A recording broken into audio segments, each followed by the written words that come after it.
Titik balik Andre Darwis, pendiri Kaskus.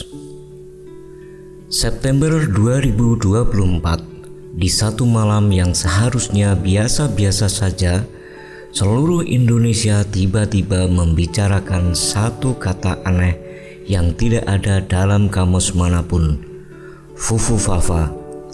Kata itu bukan judul film, bukan nama artis, bukan pula nama produk viral. Fufufafa adalah nama sebuah akun di sebuah forum internet. Forum yang oleh sebagian besar anak muda Indonesia zaman sekarang mungkin sudah setengah dilupakan. Kaskus. Dalam hitungan jam, kata Fufufafa ditweet lebih dari 134.000 kali. Trending nomor 1 di seluruh Indonesia.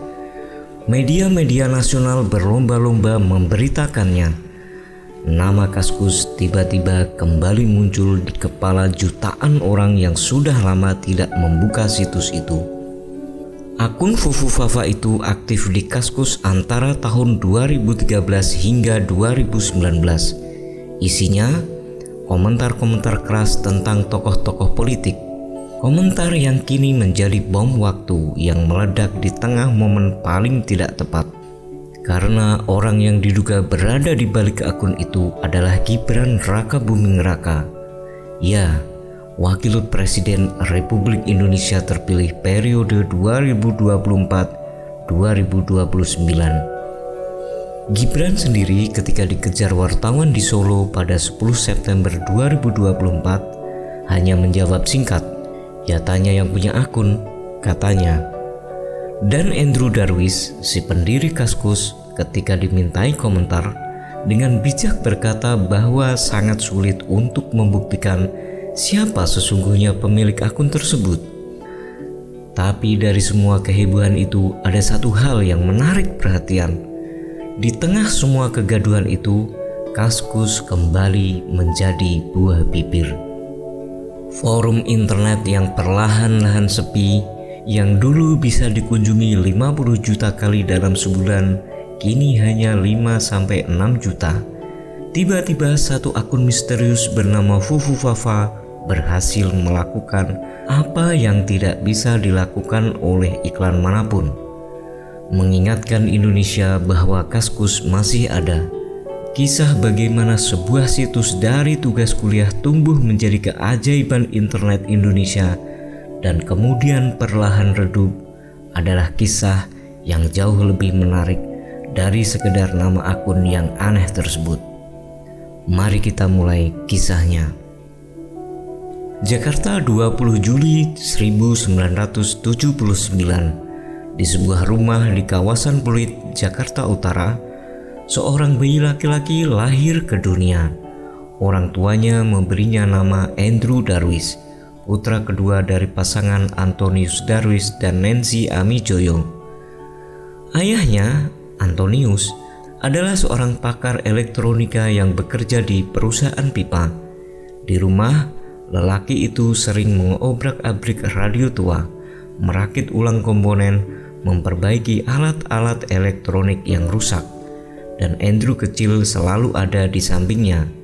Mata berbinar, tangan kecil itu mencoba menyentuh kawat dan papan sirkuit. Dari sang ayah, Andrew mewarisi satu hal paling berharga, rasa ingin tahu yang tidak pernah puas terhadap teknologi. Di SD Tarakanita Pluit, Andrew dikenal sebagai anak yang lincah, banyak teman, dan kreatif. Ia mudah bergaul. Dunianya terasa menyenangkan sampai sesuatu terjadi yang mengubah segalanya. Di kelas 6 SD, Andrew tidak naik kelas. Bagi seorang anak, tidak naik kelas bukan sekadar nilai raport yang buruk. Itu adalah momen ketika kamu harus duduk di kelas yang sama, sementara semua temanmu melangkah maju. Kamu tinggal sendirian. Andrew yang tadinya ceria dan penuh teman menjadi berubah. Ia menjadi pendiam, menarik diri, dan minder.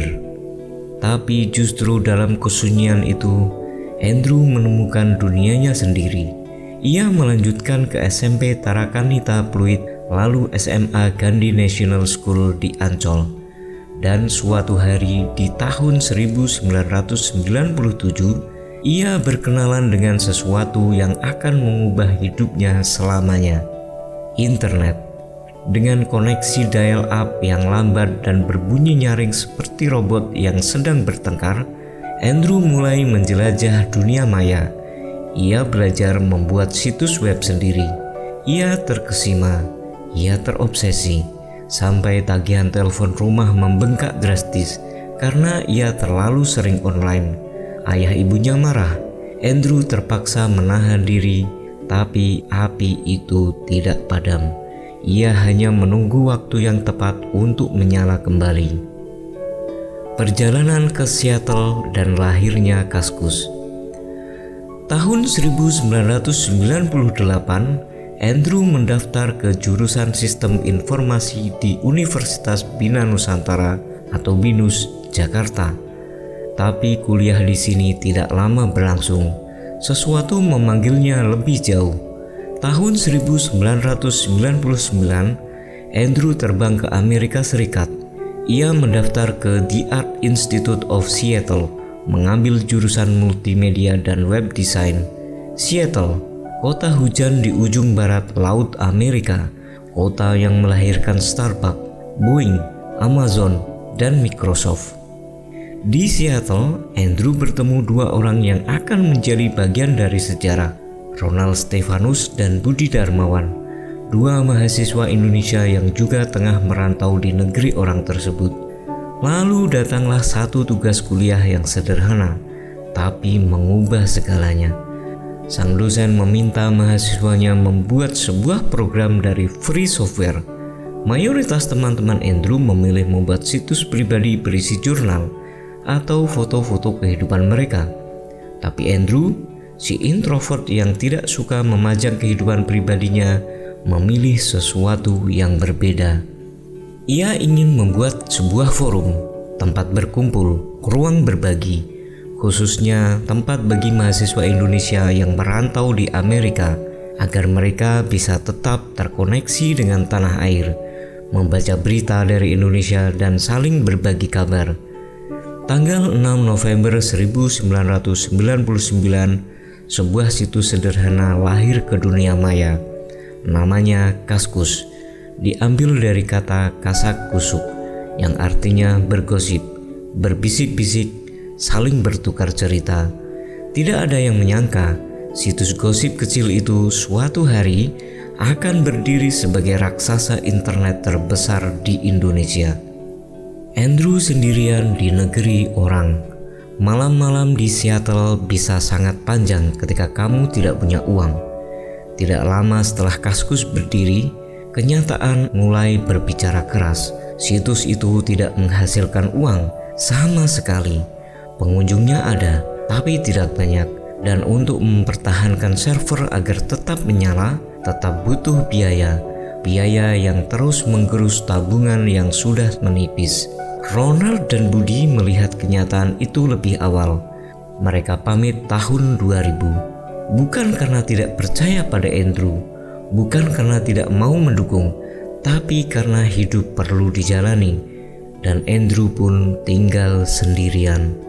Untuk bertahan hidup, Andrew bekerja serabutan. Ia memotong tomat di dapur restoran. Tangannya yang biasa mengetik kode program kini menggenggam pisau dapur di bawah lampu yang berpendar dingin.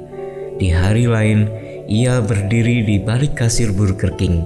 Sementara di kepalanya, ia masih memikirkan bug di kode Kaskus yang belum terpecahkan.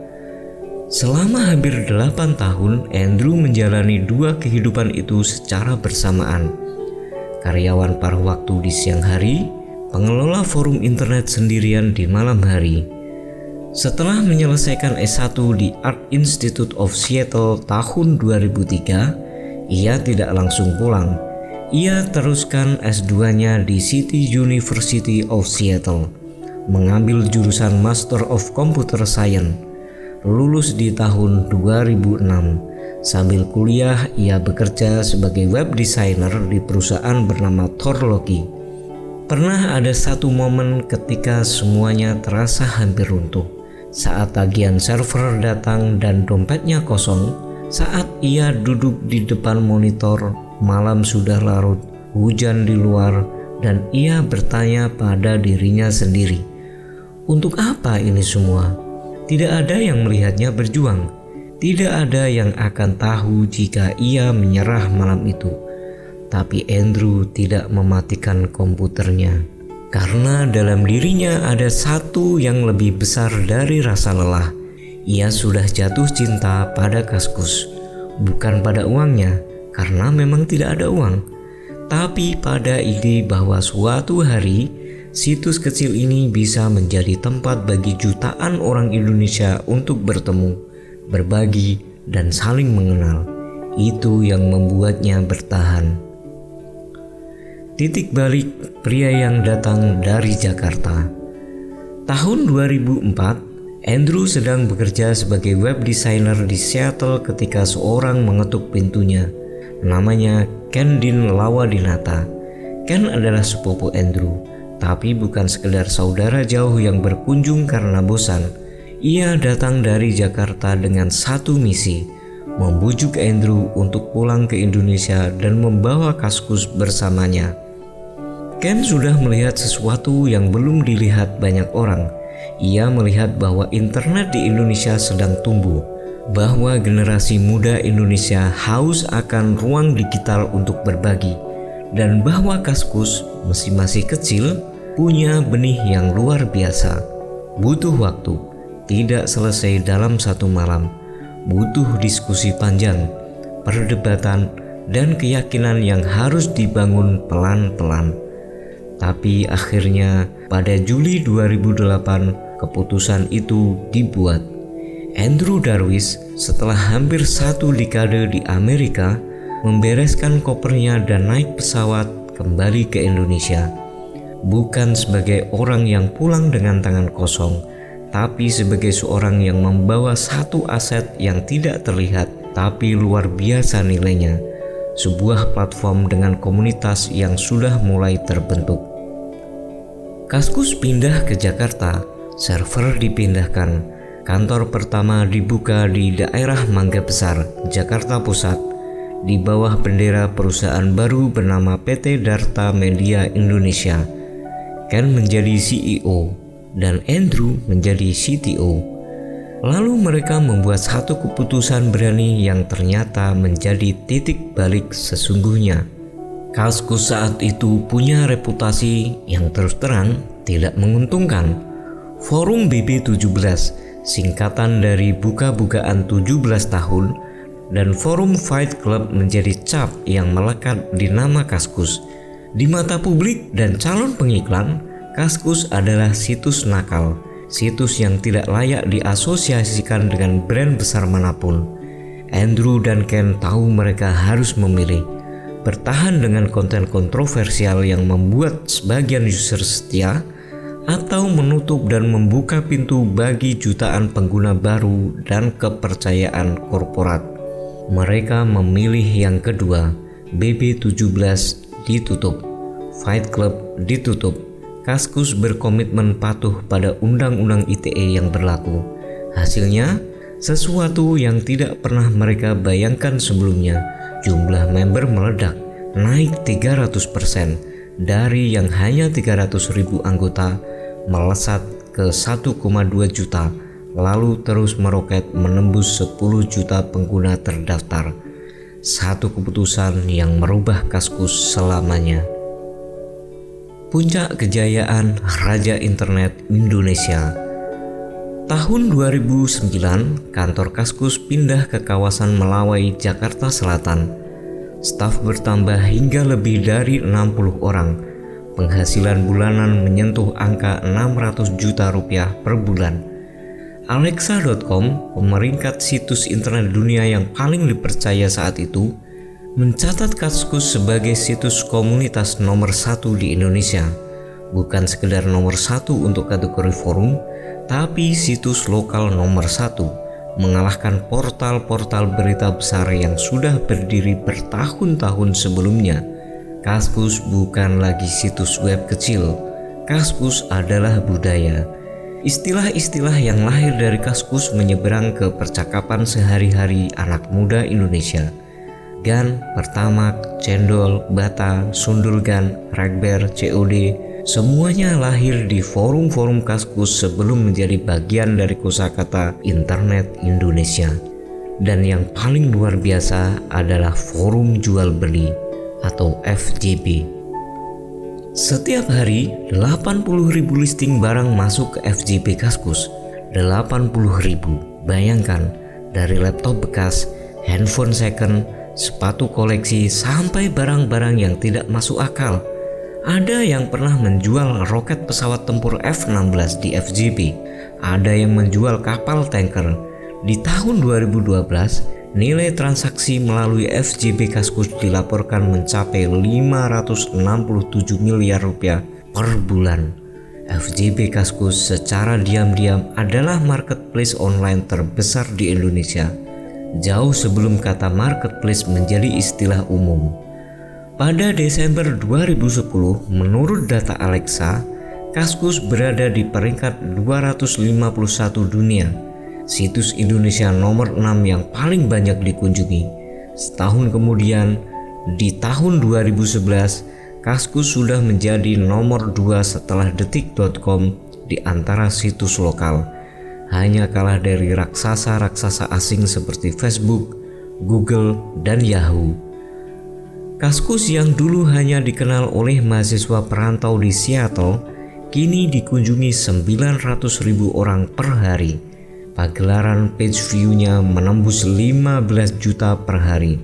Di tahun 2012-2014, totalnya mencapai 40 hingga 50 juta kunjungan per bulan. Indonesia bangga, Andrew Darwis bangga. Jarum masuk, uang triliunan rupiah datang. Awal tahun 2011, Kendin Lawadinata menerima kunjungan dari seseorang yang sudah lama ia kenal.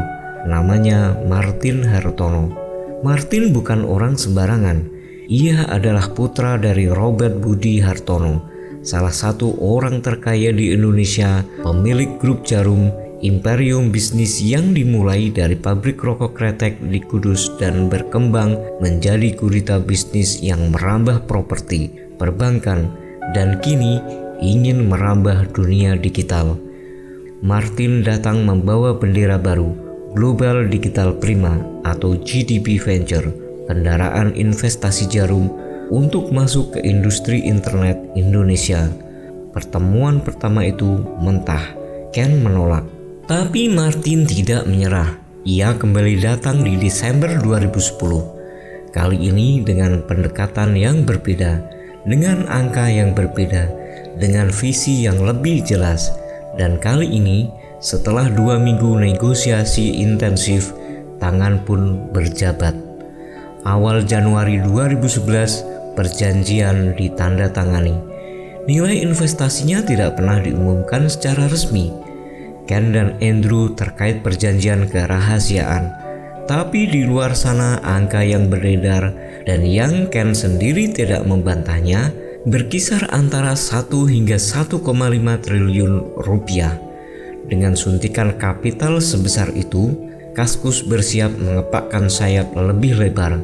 Kantor pindah dari Melawai ke Menara Palma Annex Building di kawasan Kuningan, Jakarta. Gedung pencakar langit dengan alamat bergengsi di jantung bisnis Jakarta. Kantornya dinamai dengan penuh kebanggaan, Kaskus Playground. Interior kantornya seperti dunia bermain, tidak ada sekat, tidak ada partisi kaku ala kantor konvensional. Ada ruang tersembunyi di balik tembok seperti di video game. Tahun 2012, Kaskus meluncurkan versi barunya, Kaskus 2.0. Tampilan diperbaiki, navigasi diperluas, fitur FJB ditingkatkan, dan yang paling ikonik, Kaskus kembali menggunakan domain kaskus.com dan kaskus.co.id, melepas domain .us yang selama ini jadi alamat darurat sejak serangan virus berontak di 2006. Di atas kertas semua tampak sempurna, tapi di balik layar sesuatu mulai bergeser. GDP Venture tidak hanya membawa uang, mereka membawa agenda. Dan agenda itu tidak selalu sejalan dengan nyawa asli yang selama ini membuat Kaskus berdetak. Tahun 2013, Kendin Lawadinata mengundurkan diri dari posisi CEO. Andrew Darwish pun bergeser. Dari CTO, ia menjadi Chief Community Officer, peran yang terasa lebih sebagai wajah, bukan pengendali. Pondasi sudah mulai retak, tapi tidak semua orang menyadarinya. Dinding Kaskus mulai retak, tapi ada satu pertanyaan yang tidak pernah terjawab dengan tuntas. Di saat FJP Kaskus sedang berjaya dengan 80.000 listing per hari dan ratusan miliar rupiah transaksi per bulan, mengapa tidak ada yang serius mengubahnya menjadi marketplace sesungguhnya? Jawabannya mungkin terletak di dua nama yang sedang diam-diam mengubah peta internet Indonesia. Tahun 2009, seorang pemuda bernama William Tanuwijaya mendirikan Tokopedia dengan modal awal yang bahkan lebih kecil dari Kaskus. Dengan konsep yang jauh lebih sederhana, Tokopedia membangun sistem marketplace yang bersih, terstruktur, dan aman. Setahun kemudian, 2010, Ahmad Zaki mendirikan Bukalapak. Keduanya memulai dari nol, tanpa basis pengguna sebesar Kaskus, tanpa modal selangit dari jarum, tanpa reputasi forum terbesar di Indonesia. Tapi mereka punya sesuatu yang Kaskus tidak miliki, fokus. Sementara Kaskus sibuk menjadi segalanya, forum diskusi, berita, komunitas, radio online, jual beli, dan masih banyak lagi, Tokopedia dan Bukalapak hanya fokus pada satu hal, membuat jual beli online semudah dan seaman mungkin. FJP Kaskus masih mengandalkan sistem Rekber, rekening bersama, yang dikelola oleh pihak ketiga informal, dan sistem itu pun pernah bermasalah besar. Kaskus Rekber panda hitam yang membawa kabur para kaskuser menjadi pukulan telak yang menghancurkan kepercayaan. Ketika Kaskus akhirnya menyadari ancaman dari Tokopedia dan Bukalapak, mereka mencoba berubah, tapi perubahan itu terlambat dan lebih menyakitkan. Perubahan itu justru membuat pengguna lama marah. Desain website diubah total, tampilan yang selama ini ikonik, yang sudah membentuk kenangan puluhan juta orang Indonesia, tiba-tiba diganti. Pengguna lama protes keras. Thread-thread lama menghilang, kenyamanan yang sudah terbentuk selama bertahun-tahun hancur dalam sekejap. Dan disinilah bencana yang paling tidak terduga datang. Tahun 2016, Indonesia memasuki musim politik yang paling panas dalam satu dekade. Forum-forum Kaskus yang dulu berisi diskusi teknologi, otomotif, humor, dan jual beli, kini dibanjiri konten sara. Setiap hari perdebatan berbau suku, agama, ras, dan antar golongan memenuhi subforum politik. Moderator kewalahan atau bahkan tidak merespon. Kaskuser lama yang datang ke Kaskus untuk hiburan dan informasi menutup tab browser mereka satu persatu dan tidak pernah kembali. Oktober 2016, Kendin Lawadinata mengirim sebuah email singkat kepada rekan-rekannya. Emailnya diakhiri dengan dua kata, "Saya keluar." Pada 12 Oktober 2016, Ken melepas seluruh sahamnya ke GDP Venture. Andrew Darwish masih memegang sebagian kecil saham, disebutnya sebagai kenang-kenangan. Episode Fufu Fafa, ketika masa lalu datang mengetuk. Waktu berputar. Selama bertahun-tahun itu, di suatu sudut Kaskus yang semakin sepi, ada sebuah akun yang masih aktif berkomentar, menggunakan nama yang tidak biasa, 3 suku kata yang terdengar seperti suara bayi berceloteh, Fufu Fafa. Akun itu aktif dari 2013 hingga 2019, dikenal vokal dalam subforum berita dan politik. terutama ketika isu-isu seputar Pilpres 2014 dan 2019 memanas. Komentar-komentarnya keras, emosional, dan penuh amarah, terutama kepada figur-figur yang menjadi lawan politiknya. Tidak ada yang terlalu memperhatikan. Kaskus penuh dengan akun-akun seperti itu. Itu lumrah di forum internet dimanapun di dunia. Sampai 31 Agustus 2024, seseorang di platform Twitter mulai menggali-gali arsip Kaskus. Ia menemukan akun Fufufafa. Ia menemukan profil akun itu. Di sana tertulis Prime ID Raka Generally dengan nama Twitter @rkgbrn. Titik-titik mulai terhubung. Warganet kemudian melakukan sesuatu yang lebih serius. Mereka menggunakan nomor telepon Gibran Raka Buming Raka yang pernah tercantum dalam dokumen publik pencalonannya sebagai wali kota Surakarta pada 2020 untuk mencoba melakukan password recovery di akun Kaskus Fufufafa. Hasilnya mengejutkan. Sistem mengirimkan email verifikasi ke akun yang terhubung dengan nomor tersebut. Dan ketika nomor yang sama dicoba untuk transfer GoPay, nama yang muncul adalah Gibran Raka Buming Raka. Dalam hitungan jam setelah temuan itu tersebar, kata Fufufafa ditweet 134.000 kali. Media nasional berlomba memberitakan, publik terpecah. Sebagian yakin akun itu milik Gibran, sebagian lain menganggap itu rekayasa.